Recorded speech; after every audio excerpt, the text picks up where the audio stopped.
Bonsoir tout le monde, j'espère que vous allez bien. Nous sommes le 31 décembre 2022. Voilà, c'est la tombée du rideau sur une année difficile, une année particulièrement compliquée, une année, franchement, que nous avons tous envie d'oublier. Pour moi, à mon avis, il n'y a rien de glorieux dans cette année 2022.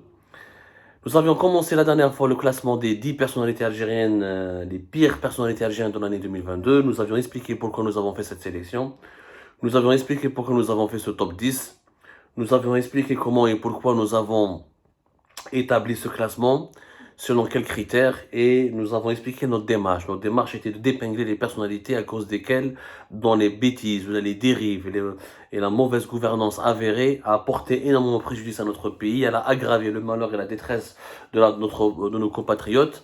Et ces gens-là, il faut les épingler, il faut les critiquer, il faut les dénoncer, ou pour qu'ils changent d'attitude et de comportement et qu'ils se redressent et qu'ils se remettent en cause en 2023, ou qu'ils soient remplacés par d'autres technocrates, d'autres dirigeants, d'autres personnalités beaucoup plus capables d'apporter une valeur ajoutée positive à notre chère Algérie qui souffre énormément durant cette année 2022. Nous l'avons expliqué à maintes reprises, les problèmes économiques, sociaux et politiques sont tellement nombreux qu'on a du mal à en parler dans une seule émission.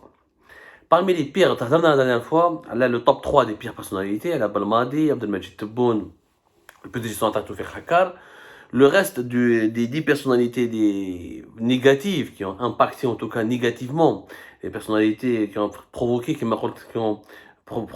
apporté qui ont porté préjudice à notre pays, les 10 personnalités catastrophiques de l'année 2022, je classerai à la 4e position le ministre de la Justice, Abdelrachid Tebbi.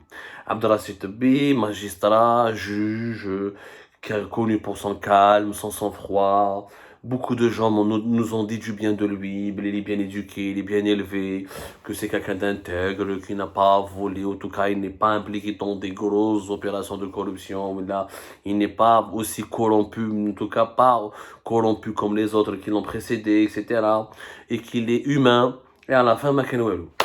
Figure-toi, la justice algérienne, avec Abdelrachid Tebbi, la justice algérienne n'a jamais été aussi instrumentalisée, aussi politisée, aussi servile au service de l'agenda politique du pouvoir, aussi rangée de l'intérieur par le vice de la manipulation politique, par le vice de la dictature.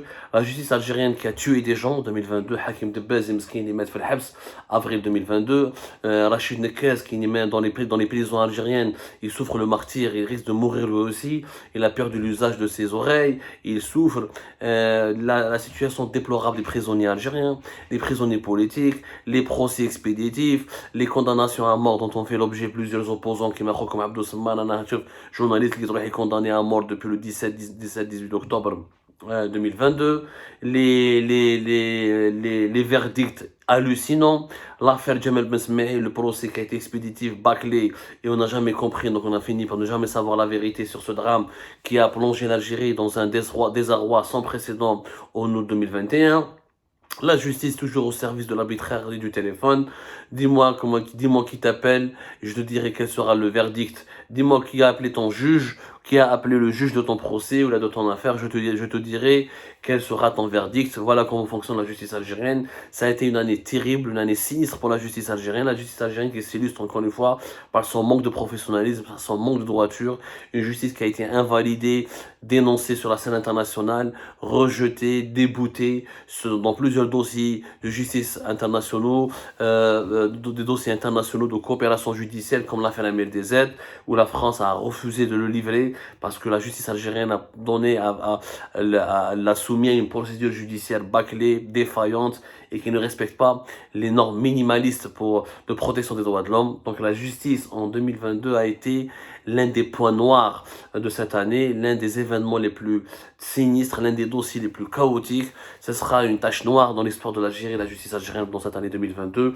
Hogra, persécution, instrumentalisation politique, manque de professionnalisme, manque d'indépendance, manque de bon sens, des affaires de corruption qui ont été comme ça étouffées, d'autres qui ont été expédiées sans aucune rigueur, sans aucun travail d'enquête sérieux. C'est vraiment dommage et malheureux. Ada Abdelrachid Tebbi, pour moi Cinquième la pire personnalité de l'Algérie cette année 2022, c'est pour moi Kamel Beldjoud. Kamel Beldjoud, catastrophe, l'ex-ministre de l'Intérieur, qui depuis septembre est devenu ministre des Transports, qui a été dégradé à cause de sa mauvaise gestion de la police, d'Iweli et de ce qui s'est passé avec les feux de forêt.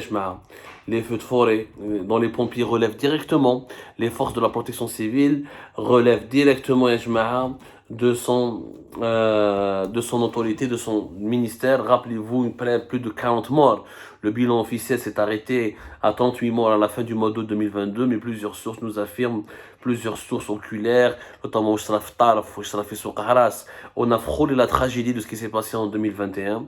En 2021, avec plus d'une centaine de morts dans les 14 villages du pays, notamment en Kabylie, Djayati Zirouzou, et le ministère de l'Intérieur, en dépit des mises en garde, en dépit des notes de synthèse, des études qui ont été faites, en dépit de ce qui s'est passé en 2021, en 2022, la même chose, l'Algérie n'a pas été équipée, n'a pas pris les précautions nécessaires pour faire face au fléau des feux de forêt. Une quarantaine de personnes, en tout cas, ont perdu la vie, sont décédées dans des conditions atroces. Des parcs naturels comme celui d'El Qala a été partiellement ravagé et exposé à tous les dangers. Les Canadaires qui devaient être acquis par le gouvernement algérien, Kamel Beldjoud, en tant que premier patron du ministère de l'Intérieur, en tant que tutelle, en tant que supérieur hiérarchique de la protection civile, n'a pas géré ce dossier convenablement. On n'a pas vu les Canadaires. L'Algérie est restée à louer ensuite un Canadair russe. Rappelez-vous, un vieux Canadair de la quincaillerie, en panne, il est tombé en panne. Il a fallu plusieurs jours de réparation et démobilisation pour pouvoir le réparer et le remettre en marche. Et pendant ces jours-là, des Algériens et des Algériens sont morts sous les flammes, ravagées ou la rongée ou la bouffée par les flammes des feux de forêt. Ça a été une catastrophe. Kamel Beldjoud, on l'a enlevé du ministère de l'Intérieur, attends le ministère du Transport, après avoir bousillé le ministère de l'Intérieur, l'un des départements régaliens du pays, il a été cette fois-ci, depuis le 8 septembre 2022, parachuté à la tête du ministère des Transports pour qu'il puisse le bousiller encore plus et provoquer une nouvelle décadence. Pour moi, la septième pire personnalité de l'Algérie, c'est sans doute pour moi aussi le patron de la police, Farid Zinedine Benchir. كارثة كبيرة في la police algérienne. Les deux scandales, les aéroports de Constantine en fin mars 2022 et début juin 2022, c'est l'aéroport international d'Alger.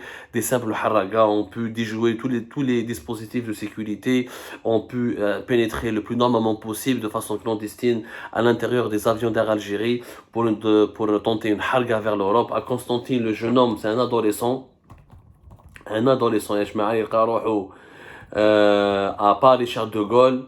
كارثة يا جماعة, كارثة. Le jeune Ayman, si vous vous rappelez bien, c'était le 9 mars. Voilà, c'était le 9 mars 2022. La police qui a failli à sa mission de protéger les infrastructures aéroportuaires les plus sensibles du pays. Imaginez encore une fois si c'était des terroristes, si c'était des assassins, si c'était des fous, des fanatiques qui voulaient commettre des attentats. La police a même في وقت بوتفليقه ما صراتش, في التسعينات وما صراتش, ما هربوش في الطيارات. في وقت بوتفليقه pendant 20 ans, on n'a jamais eu une telle défaillance. Puis à l'époque de Abdelmajid Tebboune, avec Farid Zinedine Benchir comme patron de la DGSN, il dirige la DGSN, je rappelle, depuis 2021, depuis mars 2021 si je ne me trompe pas. Laissez-moi vérifier.